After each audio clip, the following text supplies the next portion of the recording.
بسم اللہ الرحمن الرحیم۔ السلام علیکم۔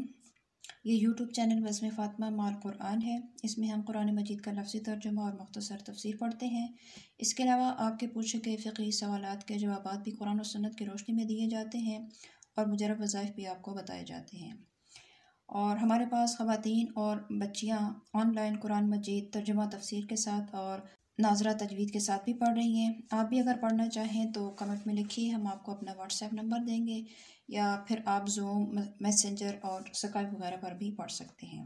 آج کل ہمارا سلسلہ چل رہا ہے رمضان المبارک اور اس کے علاوہ دیگر روزے اور ان کے متعلق فقہی مسائل کا۔ تو ہم اپنا آج کا درس شروع کرتے ہیں۔ سب سے پہلے ایک حدیث مبارکہ حضرت ابو ہریرہ رضی اللہ تعالیٰ عنہ سے روایت ہے کہ رسول اللہ صلی اللہ علیہ وسلم نے فرمایا، جو شخص بری بات کہنا اور اس پر عمل کرنا نہ چھوڑے تو اللہ تعالیٰ کو اس کی کچھ حاجت نہیں کہ اس نے کھانا پینا چھوڑ دیا ہے۔ ایک اور حدیث حضرت ابو ہریرہ سے ہی مروی کہ رسول اللہ صلی اللہ علیہ وسلم نے فرمایا، بہت سے روزہ دار ایسے ہیں کہ انہیں روزے سے سوائے پیاس کے کچھ حاصل نہیں، اور بہت سے رات میں قیام کرنے والے ایسے ہیں کہ انہیں جاگنے کے سوا کچھ حاصل نہیں۔ اور اب فقہی مسائل شروع کرتے ہیں۔ جھوٹ، چغلی، غیبت، گالی دینا، بیہودہ بات، کسی کو تکلیف دینا، کہ یہ چیزیں ویسے بھی ناجائز اور حرام ہیں، روزے میں اور زیادہ حرام، اور ان کی وجہ سے روزہ میں کراہت آ جاتی ہے۔ روزے دار کو بلا عذر کسی چیز کا چکھنا یا چبانا مکروہ ہے۔ چکھنے کے لیے عذر یہ ہے کہ مثلاً عورت کا شوہر یا کسی باندی یا غلام کا آقا بد مزاج ہے کہ نمک کم و بیش ہوگا تو اس کی ناراضگی کا باعث ہوگا، تو اس وجہ سے چکھنے میں حرج نہیں۔ چبانے کے لیے یہ عذر ہے کہ اتنا چھوٹا بچہ ہو کہ وہ روٹی نہ کھا سکتا ہو، اور کوئی نرم غذا بھی نہیں جو اسے کھلائی جائے، نہ ہی کوئی حیض و نفاس والی ہے جو اسے چبا کر دے دے، اور نہ ہی کوئی ایسا شخص ہے کہ جو بغیر روزے کے ہے اور وہ چبا کر کھلا دے۔ تو ایسی صورت میں اگر کوئی ماں یا کوئی اس بچے کی رشتہ دار، کوئی ماں یا اس بچے کا کوئی بھی رشتہ دار اگر اس کو تھوڑی مقدار میں روٹی چبا کر منہ میں ڈال دیتا ہے اور خود پھر کلی کر لیتا ہے، اس کو منہ صاف کر لیتا ہے، تو اس میں کوئی حرج نہیں، یہ مکروہ نہیں ہے۔ کوئی چیز کسی نے خریدی اور اس کا چکھنا ضروری ہے کہ اگر نہ چکھے تو اس میں نقصان ہوگا، تو چکھنے میں حرج نہیں، ورنہ مکروہ ہے۔ بلا عذر چکھنا مکروہ ہے، یہ فرض روزے کا حکم ہے، نفل میں کراہت نہیں، جبکہ اس کی کوئی حاجت ہو تو چکھ سکتے ہیں۔ عورت کا بوسہ لینا اور گلے لگانا اور بدن چھونا یہ مکروہ ہے، جبکہ یہ اندیشہ ہو کہ انزال ہو جائے گا، اور ہونٹ اور زبان چوسنا روزے میں مطلقاً مکروہ ہے۔